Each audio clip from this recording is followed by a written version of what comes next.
ब्रह्मा का पिता है, कौन विष्णु की मां, शंकर का दादा कौन है, हमको दे बता। ये जानने के लिए कृपया सुनिए। जगत गुरु तत्वदर्शी संत रामपाल जी महाराज के अमृत वचन सर्व पवित्र धर्मों के पवित्र शास्त्रों के आधार पर।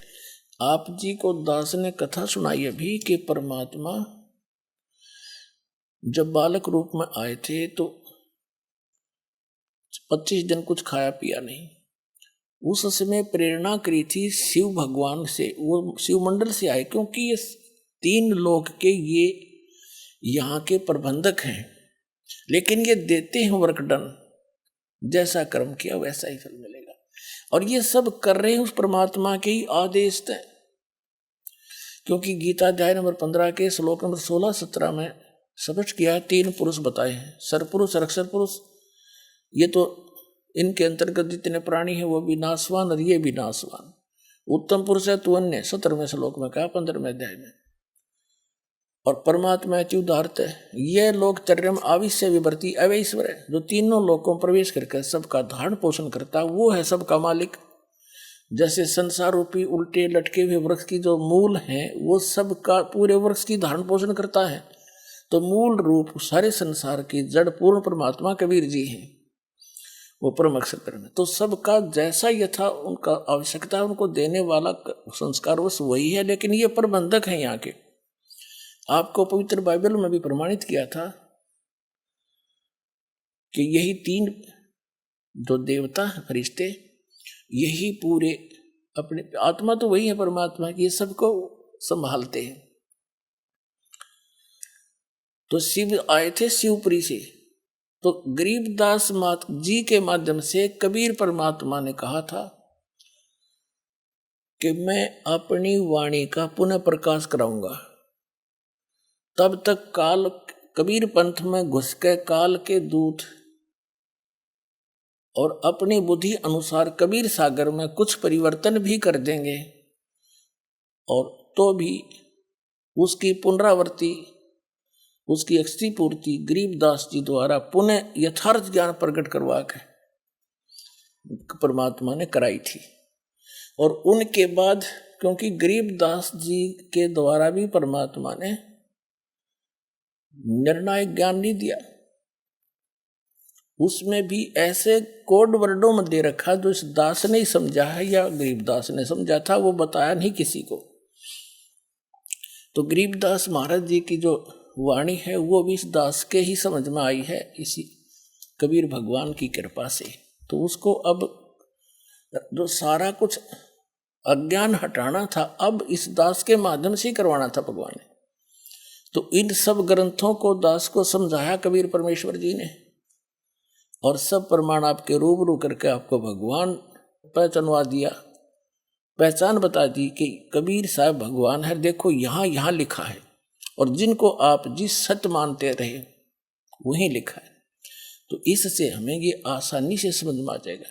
तो यहाँ इन्होंने थोड़ी सी गड़बड़ी की है, तो इन्होंने कैसे लगा दिया, इनके ये तो समझ में आया नहीं वो दूत कौन था। जैसे परमात्मा ने भी बोला था कि आप तो भगवान के दूत हैं, तो इस कारण से नीरू नीमा ने वो सुन लिया था कि बच्चा बोल रहा था ये भगवान का दूत आया है। परमात्मा तो जानी जान थे कि शिव जी हैं, लेकिन वो बताना नहीं चाहते थे, ना वो अपना भेद देना चाहते थे। तो उन्होंने कबीर पंथियों ने ये सोचा कि कोई पूछेगा वो कौन था बाबा जी, संत दिखाओ तुम कैसी बात करते हो। उन्होंने रामानंद जी से जोड़ दिया कि स्वामी रामानंद जी के पास नीरू गया, जब उसके बच्चे ने जो जल पर मिला था कमल के फूल पर कुछ खाया पिया नहीं, तो रामानंद जी के पास गए। रामानंद जी एक बड़े वेदों गीता पुराणों के मर्मज्ञ माने जाते थे, और बचपन से ही भगवान के चरणों में लगे हुए थे।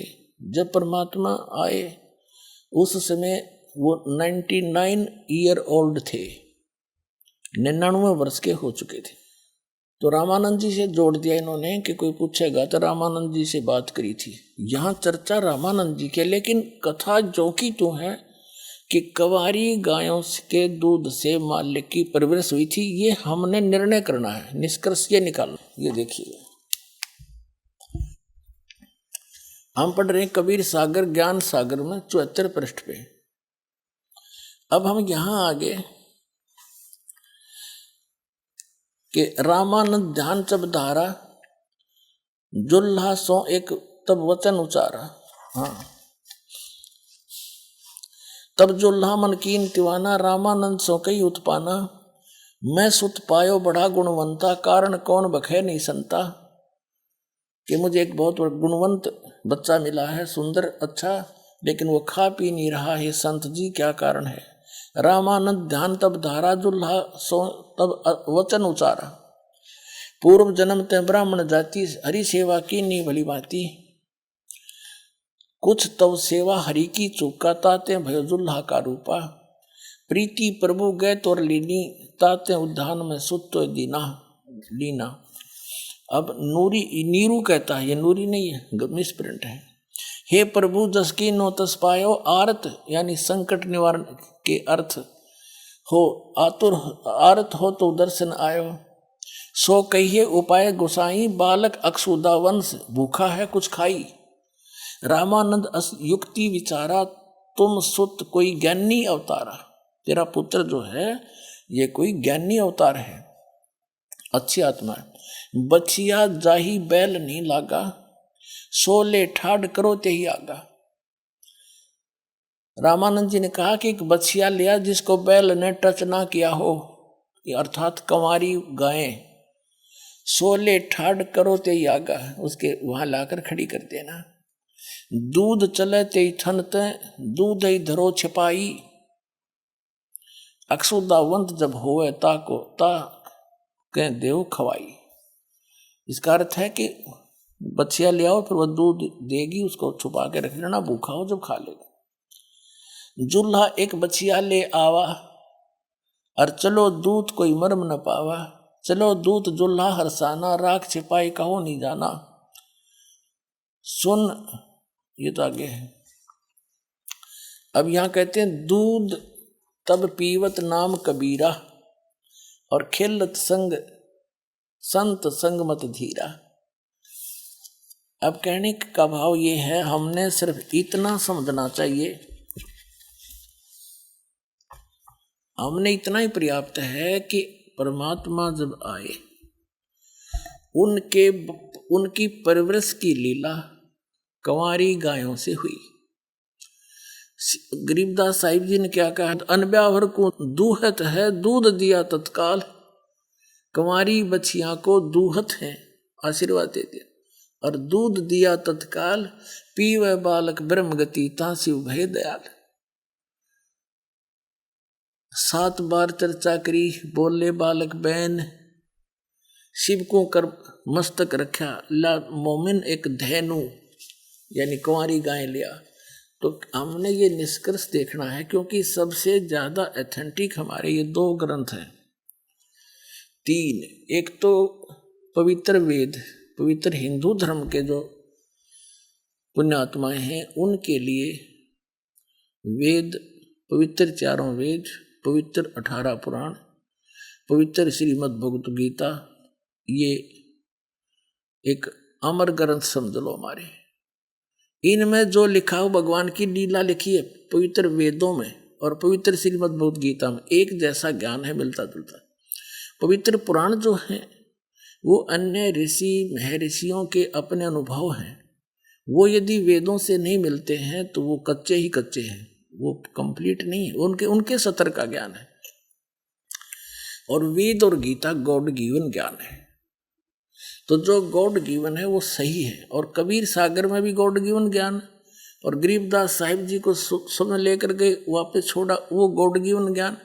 तो इन तीनों से जब मेल खा जाएगा जो प्रकरण वो फाइनल हो गया, तो उसमें कोई शंका नहीं रही। अब एक तो आपको पवित्र कबीर सागर में सिद्ध कर दिया कि जब कबीर साहब बालक रूप धारण करके आए थे,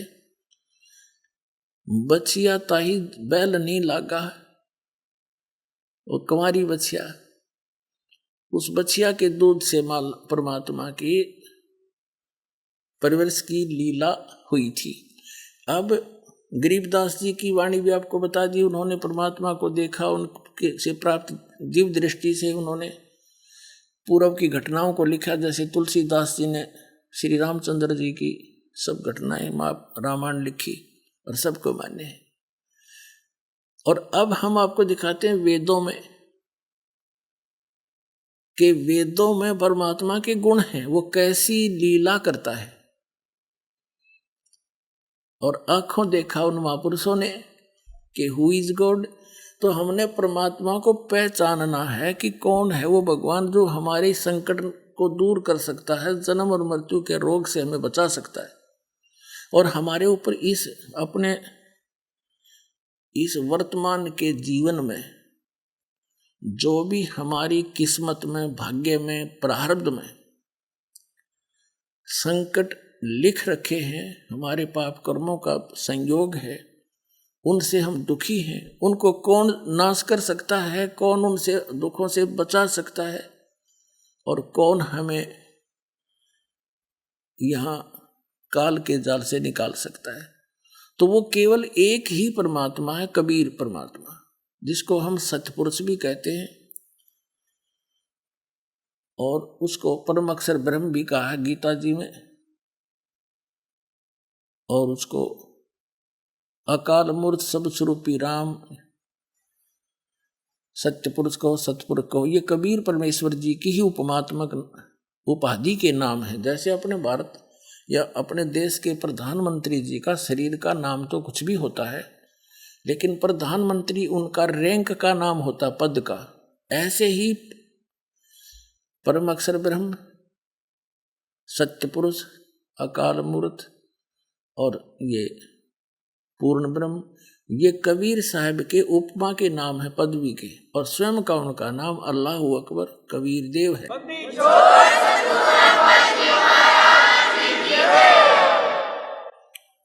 अब आपको दिखाते हैं पवित्र वेदों में, पवित्र वेद परमात्मा की महिमा का गुणगान करते हैं। और कबीर परमेश्वर जी ने 600 वर्ष पहले कहा था, वेद मेरा भेद है, मैं ना मिलूं वेदन के माही, और जौन वेद से मैं मिलूं वो वेद जानते नहीं।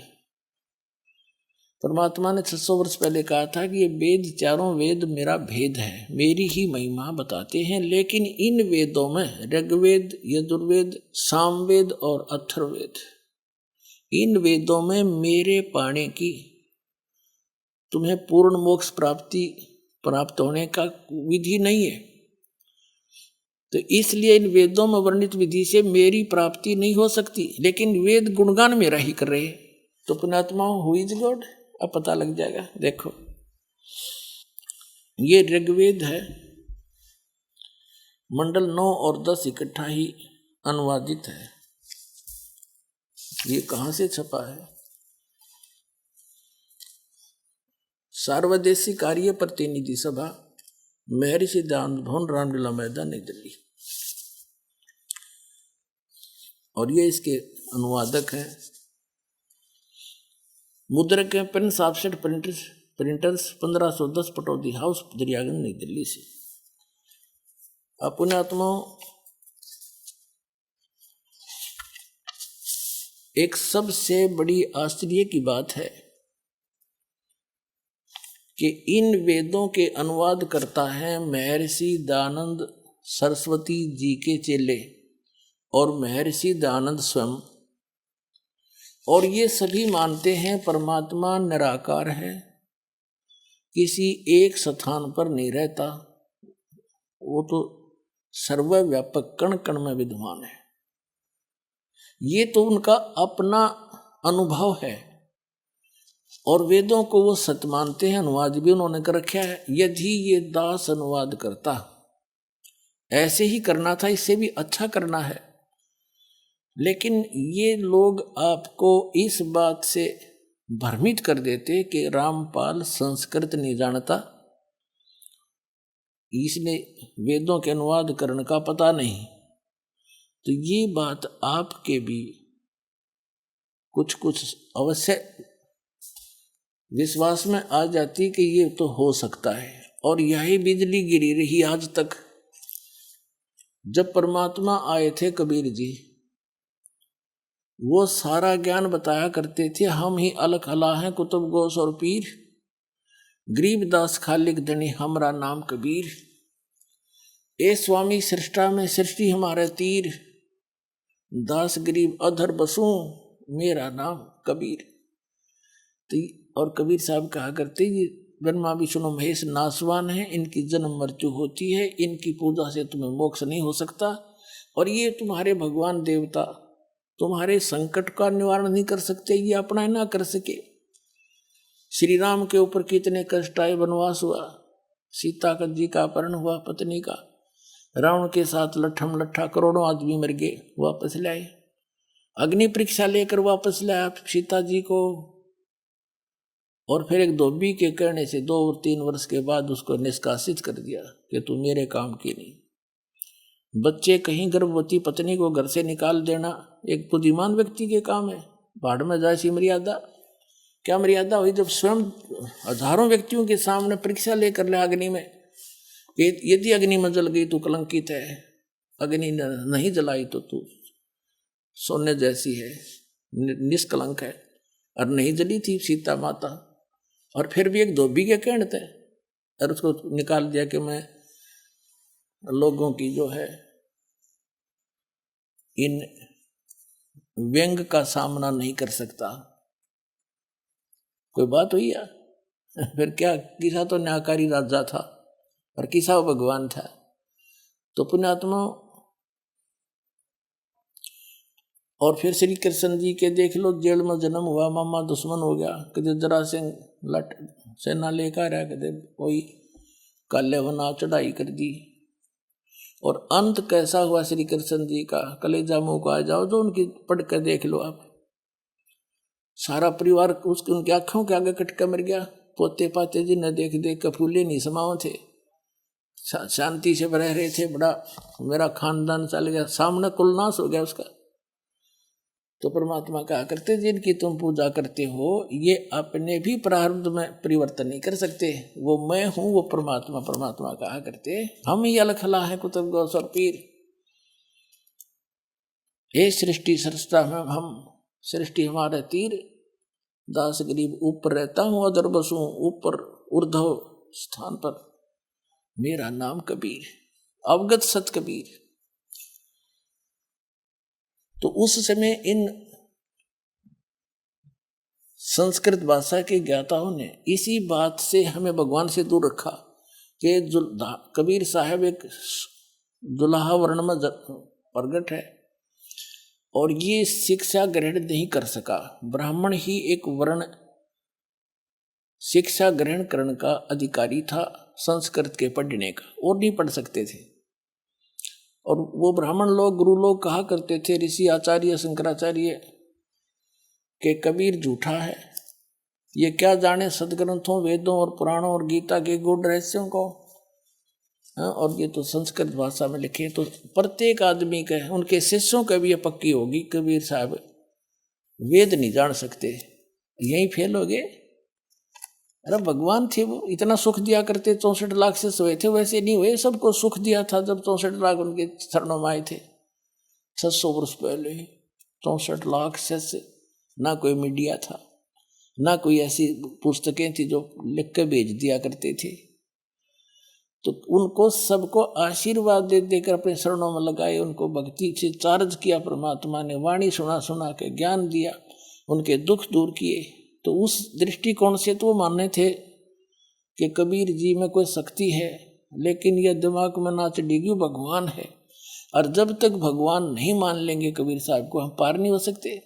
तो अब कबीर साहब को भगवान ही सिद्ध करने के लिए दास को इतना प्रयत्न करना पड़ रहा है, इतने प्रमाण दिखाने पड़ रहे हैं। तो उस समय इनकी दाल गल गई कि कबीर साहब संस्कृत नहीं जानता, और अब भी ये यही बिजली डाल देते जब ये प्रमाण नहीं मिलते हमारे को, इन्हीं के कर कमलों से लिखवा दिए दाता ने, इनकी बुद्धि पर पत्थर गिर दिया, ना यहाँ भी बिगाड़ कर देते, ना सारे ग्रंथों में नाश करे। वेदों में जगह जगह इन्होंने बैठा रखे, अनुवाद सही नहीं कर रखे, लेकिन ये चंद श्लोकों में ऐसा अनुवाद करा दिया दाता ने, जैसा वो चाह थे कि मेरे बच्चे फिर तो पहचान ही लेंगे मुझे, फिर तो इन नकलियों के सामने कोई ऑप्शन नहीं रहेगा आपको बरगलाने का, इसलिए ये करवाया दाता ने। अब दिखाता हूं आपको। अब हम आपको दिखा रहे हैं ऋग्वेद, ये ऋग्वेद, और आपको अभी दिखाई दिया था ये कहाँ से प्रकाशित है और कौन इसके भाषा भाष्य के अनुवादक हैं और कहाँ से छपी है। अब देखिएगा इसके प्रथम ऋग्वेद मंडल नंबर 9 का सूक्त नंबर 1, इसके प्रथम मंत्र में परमात्मा, सोम माने परमात्मन, परमात्मा शब्द, परमात्मा की महिमा चल रही है।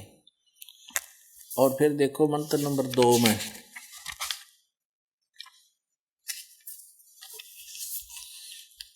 मंत्र नंबर 2 में ऋग्वेद मंडल नंबर 9 सूक्त 1 मंत्र 2 में, हे परमात्मन आप, ठीक है। तीसरे में भी हे परमात्मन, चौथे में भी हे परमात्मन, पांचवें में भी हे परमात्मन, यही, और इसके छठे में भी हे परमात्मन। अब सातवें में इनका याद आ गया, अरे परमात्मा तो हमने निराकार बता रखा है, ये तो सारा परमात्मा की और आगे साकार सिद्ध हो रहा है। तो यहां उन्होंने पुरुष लिखना शुरू कर दिया 7वें में, और फिर 8वें में उस पुरुष को यहाँ ना लिखा, उस परमात्मा को यहाँ लिखना था। उस परमात्मा को उग्र गतियां प्रेरणा करती है, यानी और भासमान शरीर को वह पुरुष प्राप्त होता है।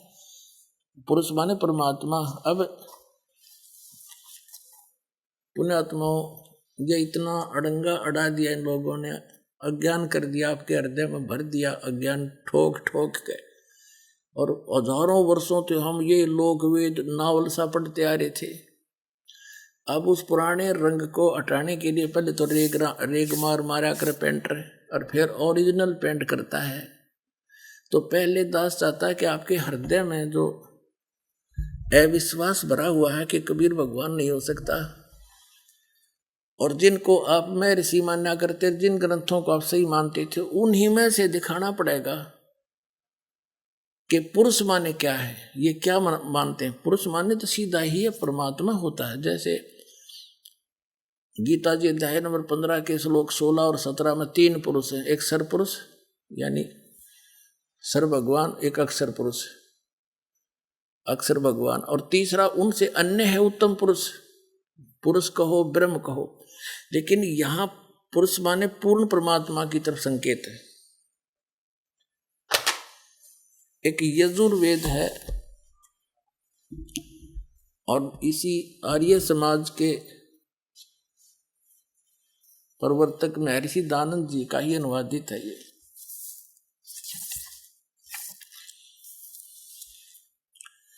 प्रकाशक ये सार्वदेशी कार्य प्रतिनिधि सभा 2/5 महर्षि दानंद भवन, रामला मैदान, नई दिल्ली से ये अनुवादक है। यहाँ से ये छपी है, Prince offset printers, 1510 Pataudi house, 93 नई दिल्ली से। अब इसमें वेद ज्ञान दाता वही है जो गीता ज्ञान दाता है।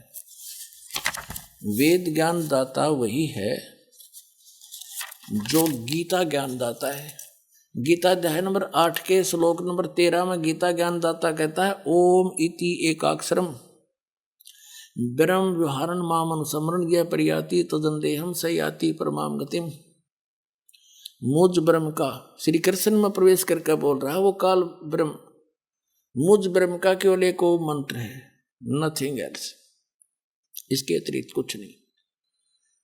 उच्चारण करके सिमरण करता हुआ यह प्रियाति तदन देहम, जो शरीर छोड़कर जाता है, शरीर छोड़कर जाते हुए इसका सिमरण करता हुआ जाता है। सयाति परमाम गति, वो ओम से मिलने वाली जो परम गति है, ब्रह्मलोक प्राप्ति होती है ओम से, उसको प्राप्त होता है। गीता अध्याय नंबर 8 के श्लोक नंबर 16 में कहा कि ब्रह्मलोक गए हुए प्राणी भी वापस जन्म मृत्यु में आते हैं।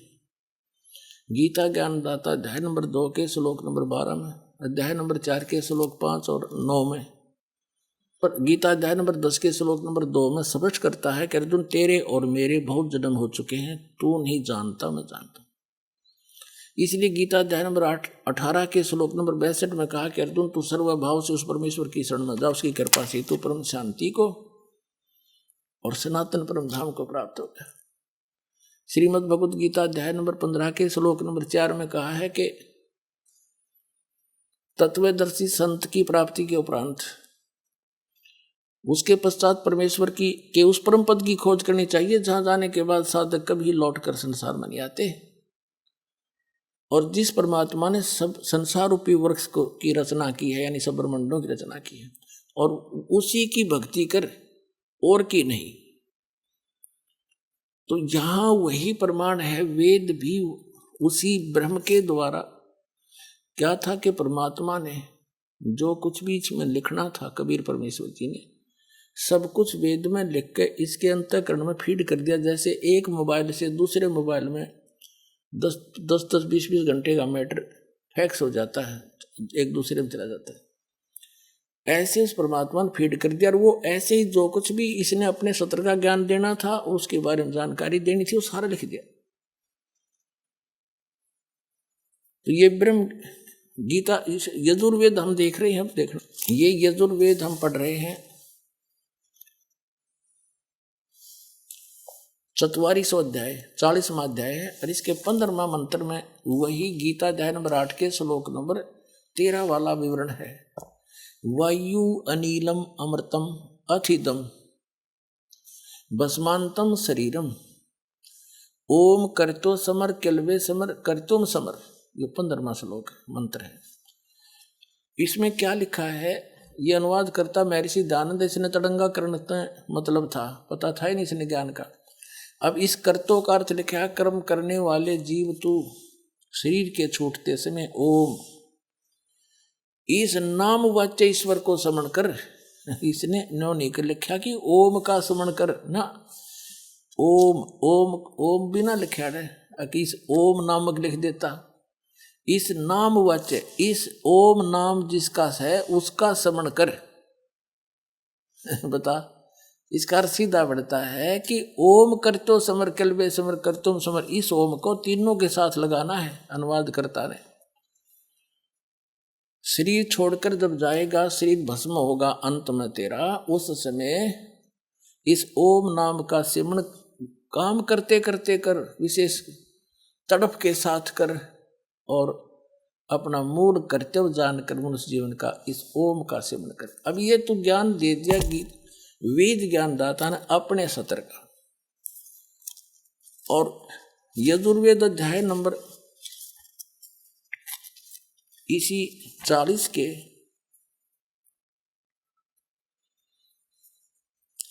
मंत्र नंबर 10 में स्पष्ट किया है, देखिएगा। जो गीता अध्याय नंबर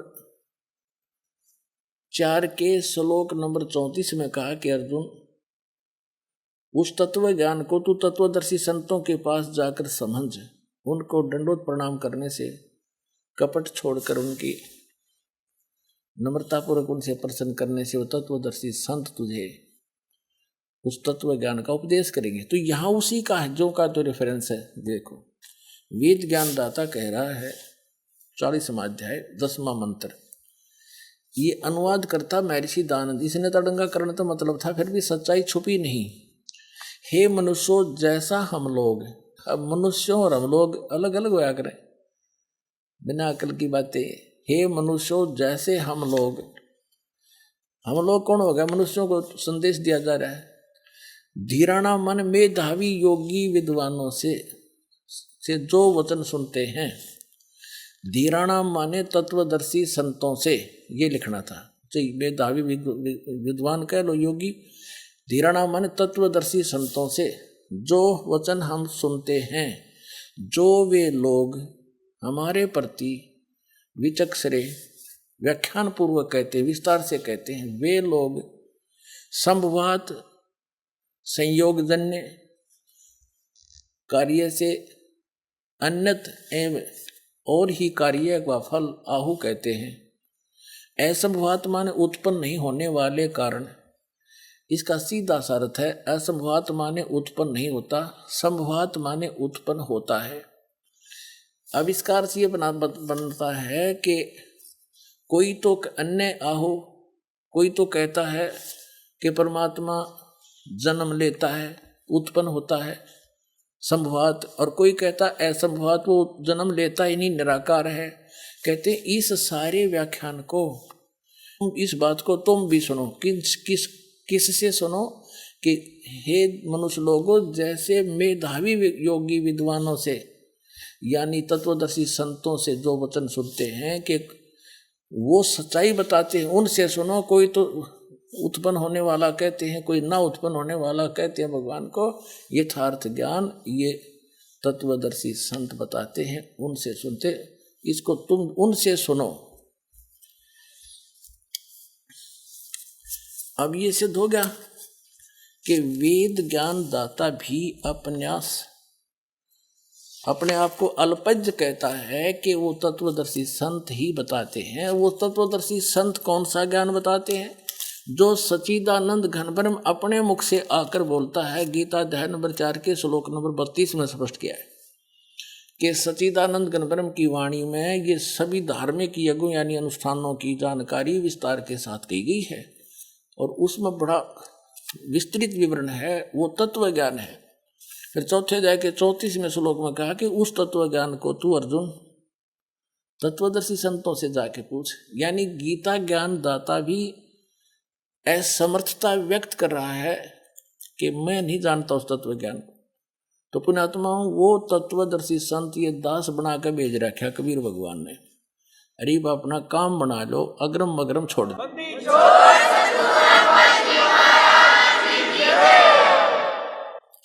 अब देखिएगा 40वां अध्याय, इसमें हमने 15वां श्लोक मंत्र पढ़ लिया कि यहाँ तो वेद ज्ञान दाता अपने विषय में बता रहा। फिर यहाँ आगे हम 40वें अध्याय के 70वें मंत्र में यहाँ वेद ज्ञान दाता कह रहा है, हे मनुष्यों, जिस ज्योति स्वरूप रक्षक मुझ से अविनाशी यथार्थ कारण के आच्छादित मुख के तुल्य उत्तम अंग का प्रकाश किया जाता है, जो वह सूर्य व प्राण व सूर्य मंडल में पूर्ण परमात्मा है। पुरुष माने पूर्ण परमात्मा। तो ये लेना था हमने यहाँ से। अब कहते हैं ना, कांटे से कांटा ही निकला करे। वेदों का निर्णय वेदों से ही लेंगे हम। देखिए, पुरुष पूर्ण परमात्मा, पुरुष माने पूर्ण परमात्मा है। वह तो प्रोक्ष रूप है, वो तो गुप्त है। अहम मैं खम ब्रह्म, मैं जो ब्रह्म हूँ, मैं ब्रह्म हूँ, और ऊपर दिव्य आकाश रूपी दिव्य आकाश में ब्रह्मलोक में रहता हूँ। खम माने दिव्य आकाश यानी ब्रह्मलोक, और ओम मेरा ऐसा, ओम ये सब का रक्षक मैं, उनका उसका ऐसा ओम जानो, ओम नाम जानो। इन्हें रंगा कर रखा था। इसमें ओम खम ब्रह्म अहम सो असौ अहम, पुरुष माने पूर्ण परमात्मा।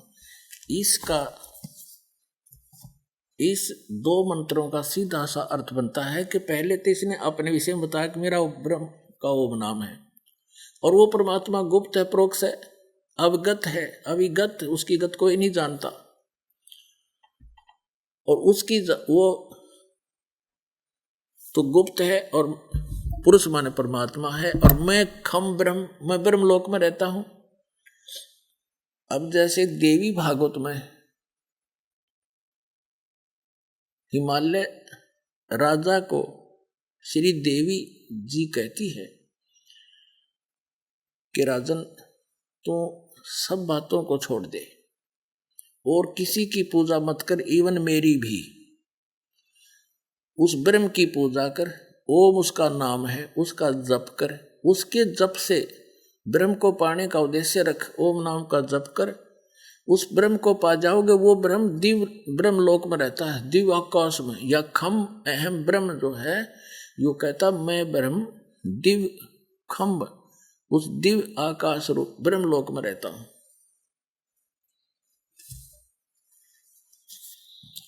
पुण्यात्माओं, ये जितने सदग्रंथ हैं, ये तो ये समझ लो एक वन है, वन फॉरेस्ट, और इसके अंदर जड़ी बूटियां हैं।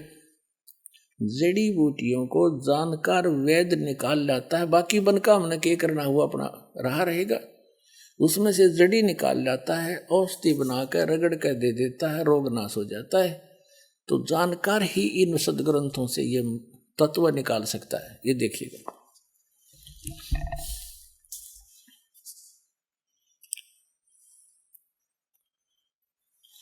ये कहां से प्रकाशित है? संपादक हनुमान प्रसाद पोदार, चिमनलाल गोस्वामी।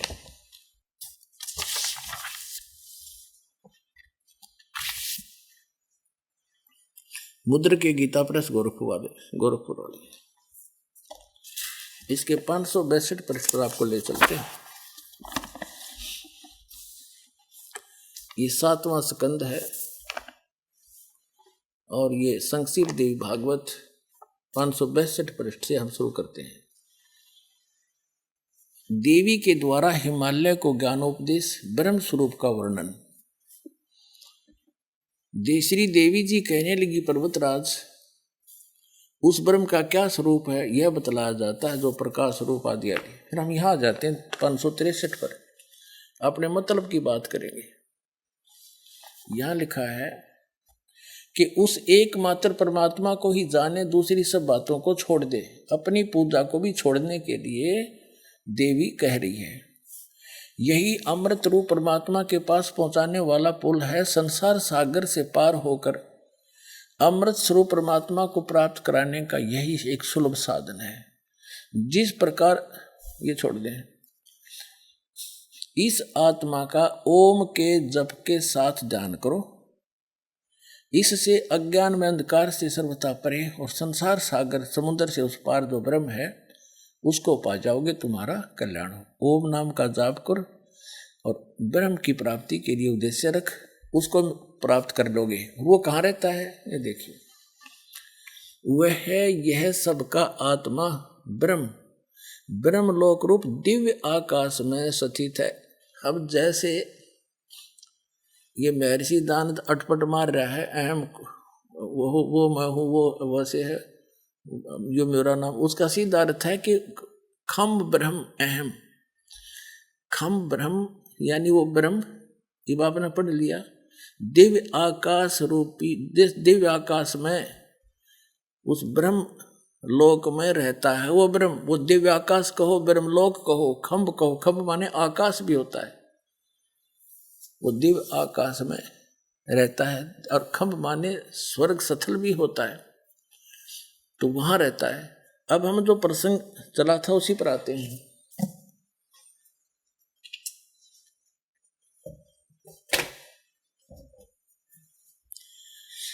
अब हमने यहां से लेना था पुरुष माने परमात्मा,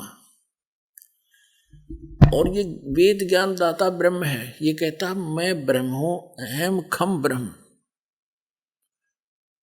और ओम ओम खम ब्रह्म अहम, मैं ब्रह्म हूं, मेरा ओम नाम है। ब्रह्मलोक दिव्य रूपी आकाश में रहता हूं, दिव्य आकाश रूपी ब्रह्मलोक में रहता हूं। और वो परमात्मा गुप्त है, वो तो प्रोक्ष है। पुरुष माने पूर्ण परमात्मा होगी सिद्ध। अब हम फिर लेते हैं यजुर्वेद को, ना इसको ऋग्वेद को। ऋग्वेद, ये देखिएगा, मंडल नंबर 9, 10 इकट्ठा ही अनुवाद है।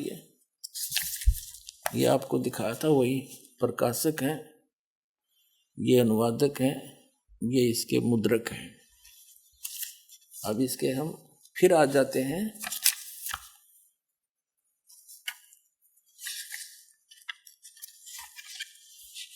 अब हम जो बात सिद्ध करना चाह रहे थे कि ये ऋग्वेद मंडल नंबर 9 सूक्त मंडल 1 है, एक ही मंत्र है, यहाँ से शुरू होता है।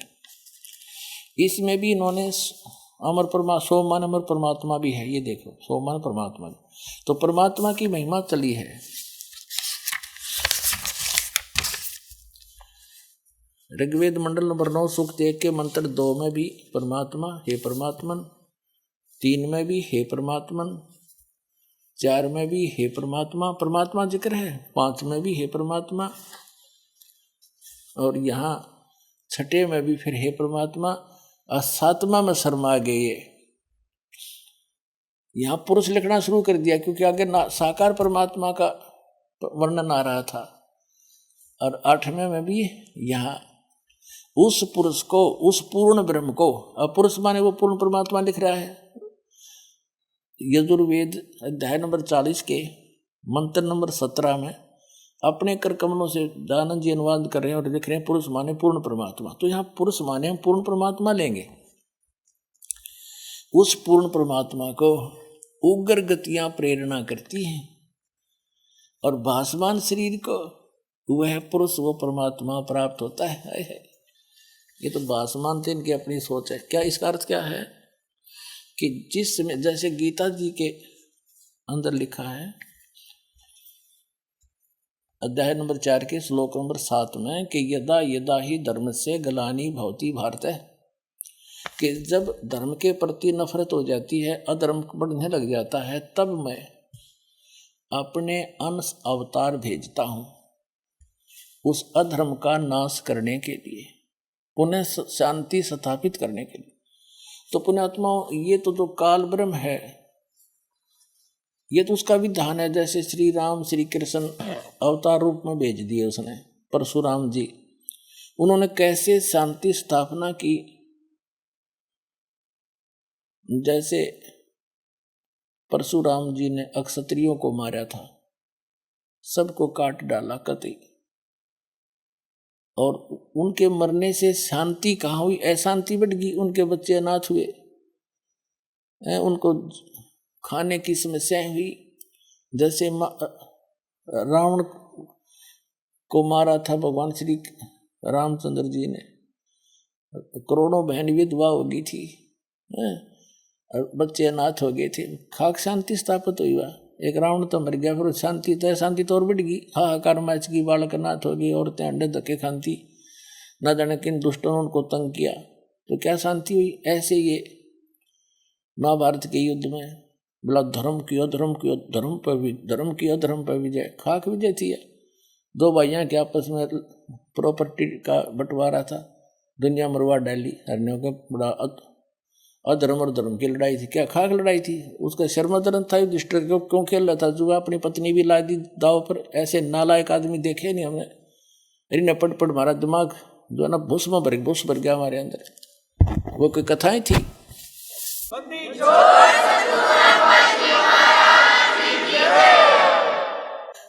लेकिन ये तो है उस काल ब्रह्म के सत्र के भगवानों का शांतिकरण स्थापित करने का तरीका। ये तो दूनी आग लगा देते हैं। और ये पूर्ण परमात्मा आते हैं जब शांति स्थापित करते हैं। 600 वर्ष पहले आए थे भगवान, 64 लाख से सोए थे पुण्यात्माओं। 64 लाख से सोना कोई छोटी बात नहीं है। उस समय भारत जैसे पूर्वी पश्चिमी पाकिस्तान, अफगानिस्तान, बलोचिस्तान, इराक, ईरान तक भारत था सारा। और कुल मिलाकर 4 करोड़ आबादी नहीं होगी उस समय सारी मिलाकर।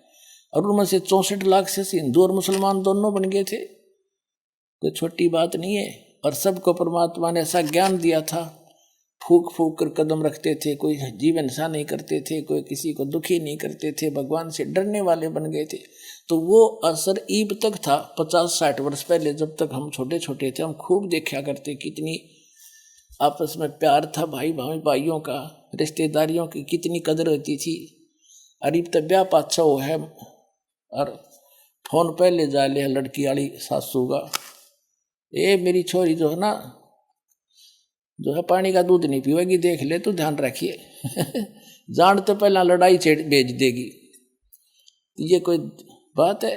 तो इस तरह की हमने बगैर ज्ञान के या बकवाद बागी।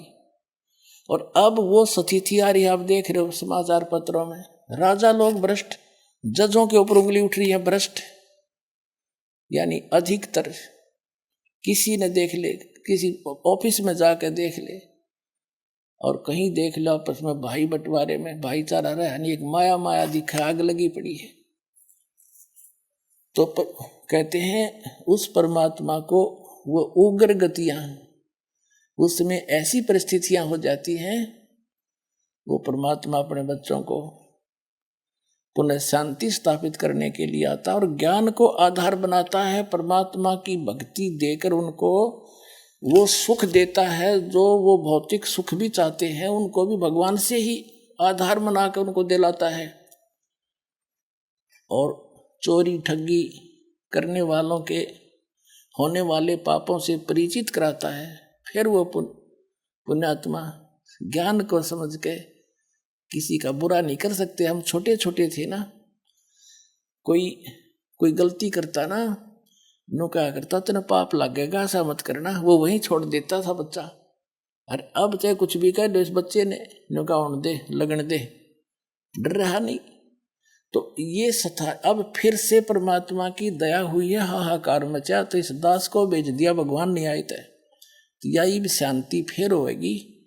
और यहाँ उसी का प्रमाण है कि जब 600 वर्ष पहले आए थे परमात्मा,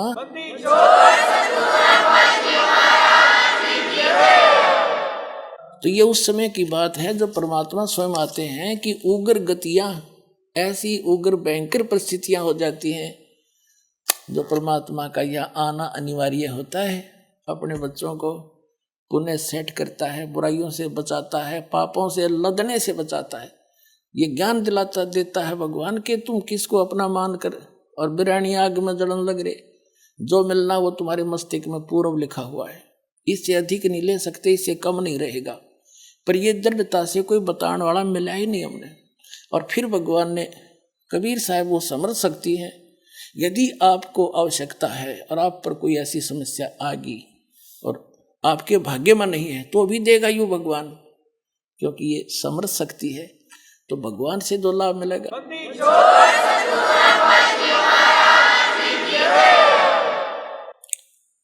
तो इस प्रकार वो स्थापना, शांति स्थापना के लिए आता है। तो उसका वर्णन करें, जब परमात्मा 600 वर्ष पहले प्रत्येक युग में प्रारंभ में वो लगभग ऐसी लीला करते हैं।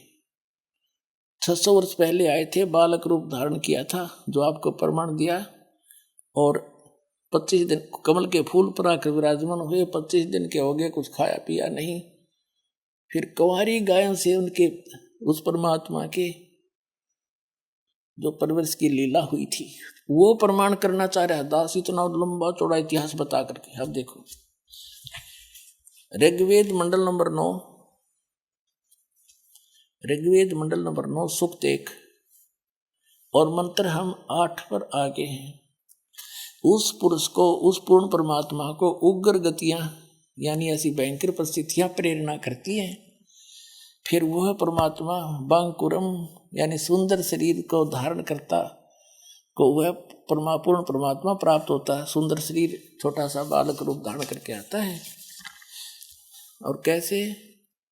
जिसमें 3 प्रकार से दूसरों का वर्ण माने कल्याण करने वाला, दूसरों का को दोनों धारण पोषण करने वाला मधुमेह शरीर मिलता है। अब 3 प्रकार से क्या है? जैसे सुबह भी आपको बताया था कि परमात्मा हमारा 3 स्थिति में हमें संभालता है। एक तो सतलोक में रहता है, भगवान सिंहासन पर बैठे हैं, ऊपर सिर पे मुकुट है, ऊपर श्वेत छत्र है, और उसके एक रोमकूप में करोड़ सूर्य करोड़ चंद्रमा मिला दे तो भी रोशनी घनी उस मालिक के एक रोमकूप की। इतना तेजों में शरीर, इसलिए वेदों में उसको अग्नि शब्द से, अग्नि से पुकारा गया। अग्नि माने तेजों में शरीर युक्त परमात्मा। और दूसरी स्थिति में वो एक प्रत्येक युग में शिशु रूप धारण करके प्रकट होते हैं। तब उनकी निसंतान दंपति उनको उठा ले जाते हैं। एक नीरुनिमा नाम के जुलाहा निसंतान थे, वो स्नान करने जाते थे, भगवान को वहां से बालक रूप में प्राप्त करके घर ले गए थे। फिर उन्होंने कई दिन तक कुछ आहार नहीं किया, तो कुंवारी गायों से उनकी लीला, परवरिश की लीला होती है।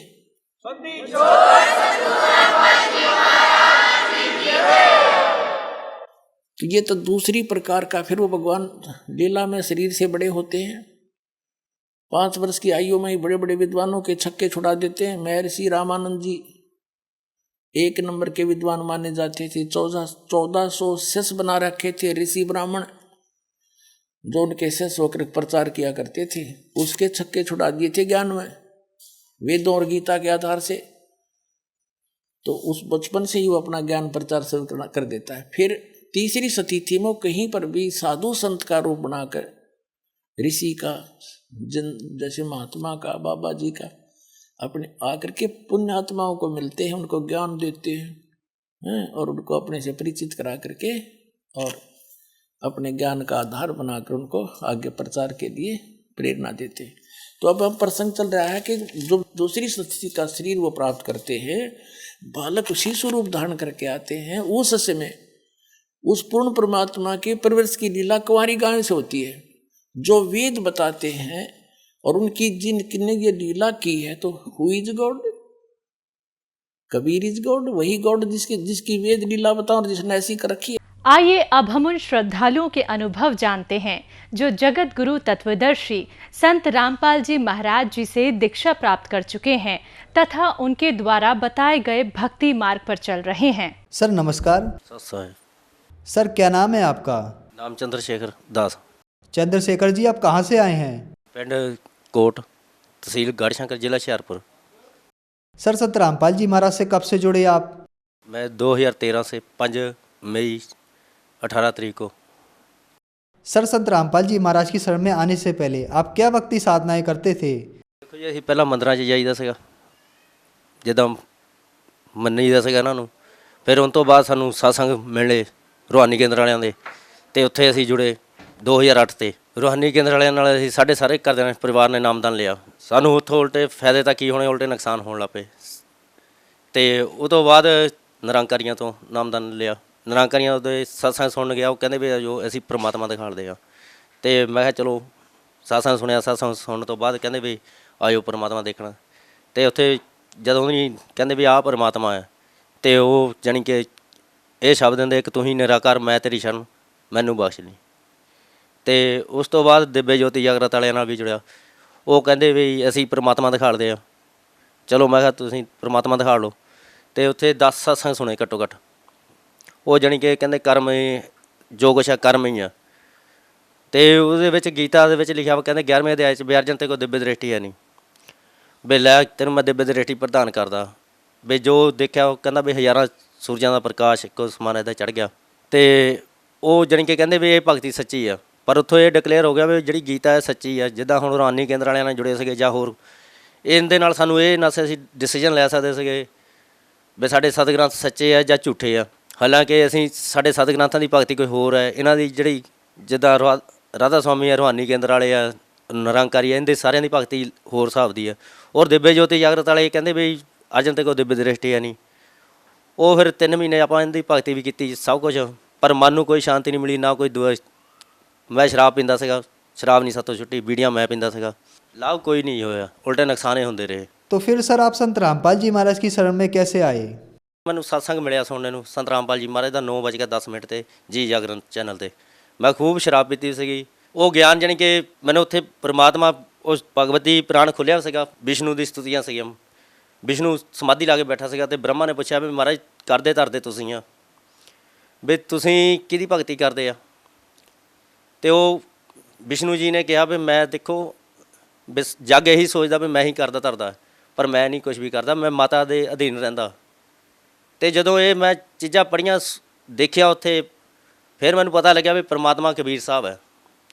ਅਤੇ ਫਿਰ ਮੈਂ ਕੁਛ ਸ਼ਰਾਬ ਵੀ ਪੀਤੀ ਸੀਗੀ। ਥੋੜ੍ਹਾ ਜਿਹਾ ਮਨ ਨੂੰ ਗੁੱਸਾ ਵੀ ਆਇਆ ਵੀ ਇਹ ਕਿੱਦਾਂ ਹੋ ਸਕਦਾ ਵੀ ਅਸੀਂ ਸਾਰੇ ਸਤਸੰਗ ਵੀ ਸੁਣੇ ਆ, ਭਗਵਤ ਗੀਤਾ ਵੀ ਸੁਣੀਆਂ ਹੈ, ਅਤੇ ਸਾਰੇ ਦਾਦੇ ਰਾਮ ਕ੍ਰਿਸ਼ਨ ਪਰਮਾਤਮਾ, ਇਹ ਇਕੱਲਾ ਹੀ ਸੰਤ ਇਹੀ ਦੱਸੀ ਜਾਂਦਾ ਵੀ ਕਬੀਰ ਸਾਹਿਬ ਅਸੀਂ ਭਗਤ ਸੁਣਿਆ। ਅਤੇ ਜਦੋਂ ਫਿਰ ਪਰਮਾਤਮਾ ਦੇ ਗੁਣ ਦੱਸੇ ਵੀ ਪਰਮਾਤਮਾ 'ਚ ਆਹ ਗੁਣ ਹੁੰਦੇ ਆ, ਜਿੱਦਾਂ ਰਾਮ ਆਇਆ ਰਾਵਣ ਨੂੰ ਮਾਰਨ ਆਇਆ, ਕ੍ਰਿਸ਼ਨ ਆਇਆ ਕੰਸ ਨੂੰ ਮਾਰਨ ਆਇਆ, ਹੋਰ ਕਬੀਰ ਸਾਹਿਬ ਆਏ ਜਿਹੜੇ ਗਿਆਨ ਦੇਣ ਆਏ ਆ। ਪਰ ਉਹ ਅੱਜ ਤੋਂ ਕਬੀਰ ਦੀਆਂ ਕਿਤੇ ਬਾਣੀਆਂ ਸੁਣੀ ਜਾਂਦੀਆਂ ਸੀਗੀਆਂ ਅਤੇ ਦਿਲ ਨੂੰ ਜਾਣੀ ਕਿ ਉਹ ਪਰਮਾਤਮਾ ਵਾਲੀ ਖਿੱਚ ਪੈਂਦੀ ਸੀਗੀ, ਵਾਕਈ ਵੀ ਇਹ ਕੋਈ ਚੀਜ਼ ਹੈ। ਅਤੇ ਜਦੋਂ ਇਹ ਗਿਆਨ ਪਰਮਾਤਮਾ ਨੇ ਸਮਝਾਇਆ ਵੀ ਇਹ ਗੁਣ ਹੁੰਦੇ ਆ ਪਰਮਾਤਮਾ ਦੇ, ਅਤੇ ਉਸ ਟਾਈਮ ਤੋਂ ਮੇਰੇ ਸਵੀਕਾਰ ਕਰ ਲਿਆ ਦਿਲ ਨੇ ਵੀ ਵਾਕਈ ਪਰਮਾਤਮਾ ਕਬੀਰ ਸਾਹਿਬ ਹੈ। ਔਰ ਦੂਜੇ ਦਿਨ ਹੀ ਮੇਰੇ ਜਾਣੀ ਕਿ ਜਿਹੜੇ ਕੰਮ ਅੜੇ ਵੇ ਸੀਗੇ ਉਹ ਹੋਣ ਲੱਗ ਪਏ। और जिस दिन तो मैंने कबीर साहब पता लगे परमात्मा कबीर साहब है। सर संत रामपाल जी महाराज की शरण में आने के बाद आपको क्या लाभ मिले? ਲਾਭ ਦੇਖੋ ਜੀ, ਇੱਕ ਤਾਂ ਪਹਿਲੀ ਗੱਲ, ਮੇਰਾ ਪਹਿਲਾਂ ਵਿਆਹ ਹੋਇਆ ਸੀਗਾ, ਵਿਆਹ ਤੋਂ ਬਾਅਦ ਤਲਾਕ ਹੋ ਗਿਆ ਸੀਗਾ, ਔਰ ਬੱਚਾ ਹੋਇਆ ਸੀਗਾ, ਬੱਚਾ ਵੀ ਮੇਰਾ ਮਰ ਗਿਆ ਸੀਗਾ। ਫਿਰ ਦੂਆ ਮੈਨੂੰ ਫਾਇਦਾ ਇਹ ਹੋਇਆ, ਪਹਿਲਾਂ ਦੇਖੋ ਮੇਰੇ ਘਰ ਦੇ ਮੇਰੇ ਨਾਲ ਨਸ, ਮੈਂ ਰੱਜ ਗਿਆ ਸਿਰੇ ਦਾ ਸ਼ਰਾਬੀ ਸੀਗਾ, ਕੰਮ ਕਾਰ ਕੋਈ ਮੈਂ ਨਸ ਕਰਦਾ। ਫਿਰ ਪ੍ਰਮਾਤਮਾ ਦੀ ਸ਼ਰਨ ਤੋਂ ਆਉਣ ਤੋਂ ਪਹਿਲੇ ਜਦੋਂ ਮੈਨੂੰ ਪਤਾ ਲੱਗਿਆ ਪ੍ਰਮਾਤਮਾ ਕਬੀਰ ਸਾਹਿਬ ਹੈ, ਉਹ ਤੋਂ 2 ਦਿਨ ਬਾਅਦ ਮੈਨੂੰ ਰਿਸ਼ਤਾ ਆ ਗਿਆ। 10-15 ਦਿਨਾਂ 'ਚ ਮੇਰਾ ਵਿਆਹ ਹੋ ਗਿਆ।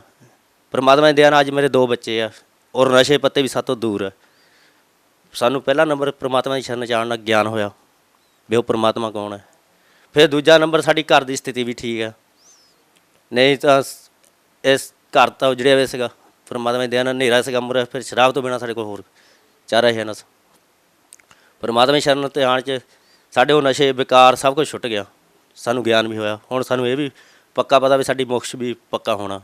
सर पहले आप रूहानी मिशन से जुड़े हुए थे, उसके बाद आप निरंकारी मिशन में आए, वहाँ जो आपको साधनाएं दी गई वो आपने की, फिर आपने दिव्य ज्योति जागरण संस्थान से नाम दीक्षा ली, फिर आप संत रामपाल जी महाराज की शरण में आए। तो सर रूहानी मिशन, निरंकारी मिशन, दिव्य ज्योति जागरण संस्थान के ज्ञान में और संत रामपाल जी महाराज के ज्ञान में आपको क्या भिन्नता नजर आई? ज्ञान देखो जी, दिन रात का फर्क है ਉਹਨਾਂ ਦਾ ਇਹਨਾਂ ਦਾ ਜੀ। ਉਹਦਾ ਦੇਖੋ ਸ਼ਾਸਤਰਾਂ 'ਤੇ ਕੋਈ ਸ਼ਾਸਤਰਾਂ ਨਾਲ ਮੇਲ ਨਹੀਂ ਕਰਦਾ ਉਹਦਾ ਜਿਹੜਾ ਗਿਆਨ ਹੈ। ਔਰ ਸੰਤ ਰਾਮਪਾਲ ਜੀ ਮਹਾਰਾਜ ਦਾ ਗਿਆਨ ਇਨੀ ਤਾਂ ਗੀਤਾ ਦੇ 1-2 ਸ਼ਲੋਕ ਚੁਣ ਲਏ, ਉਹ ਦੱਸੀ ਜਾਂਦੇ ਆ। ਪਰਮਾਤਮਾ ਦੀ ਸ਼ੁਰੂ ਤੋਂ ਲੈ ਕੇ ਐਂਡ ਤੱਕ ਗੀਤਾ ਖੋਲ੍ਹ ਲਓ, ਉਹਦੇ ਵਿੱਚ ਪ੍ਰੂਫ ਪਰਮਾਤਮਾ ਦੀ ਬਾਣੀ ਨਾਲ ਮੇਲ ਕਰ ਲਓ, ਪ੍ਰੂਫ ਮਿਲਦੇ ਆ। ਹੁਣ ਠੀਕ ਹੈ ਜੀ, ਬਾਕੀ ਜਿੰਨੇ ਵੀ ਸਤ ਗ੍ਰੰਥ ਆ ਉਹਦੇ ਸਾਰੇ ਦੇ ਇੱਕੋ ਹੀ, ਕਿਸੇ ਨੇ ਗੀਤਾ ਪੜ੍ਹੀ ਵਾ, ਕਿਸੇ ਨੇ ਸ਼ਿਵ ਪੁਰਾਣ ਪੜ੍ਹਿਆ ਵਾ, ਕਿਸੇ ਨੇ ਕੁਛ ਪੜ੍ਹਿਆ ਵਾ, ਕਿਸੇ ਨੇ ਕੁਛ ਪੜ੍ਹਿਆ ਵਾ। ਉਹਨੇ ਦੂਸਰੇ ਸ਼ਾਸਤਰ ਦਾ ਧਿਆਨ ਨਹੀਂ ਕੀਤਾ ਵੀ ਦੂਸਰਾ ਸ਼ਾਸਤਰ ਕੀ ਕਹਿ ਰਿਹਾ ਹੈ।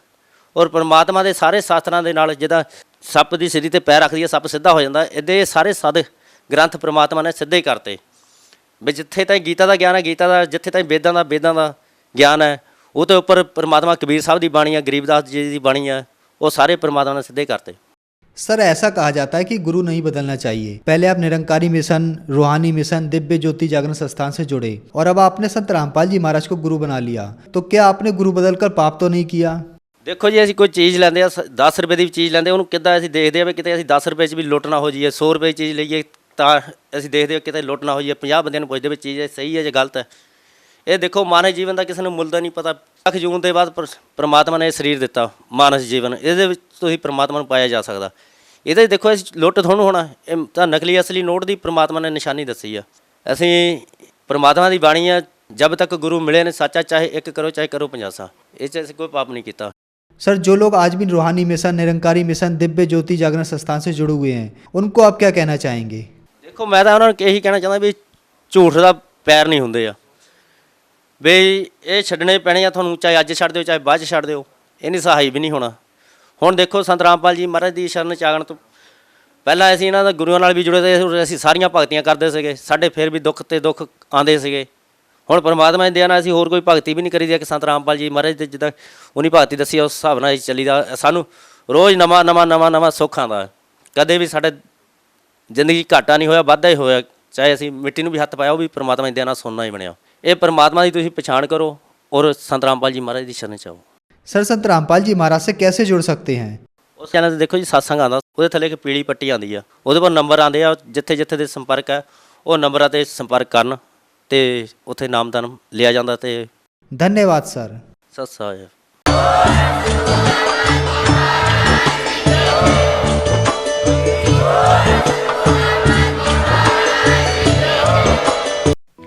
आप सुन रहे थे जगत गुरु तत्वदर्शी संत रामपाल जी महाराज के मंगल प्रवचन। अधिक जानकारी के लिए संपर्क करें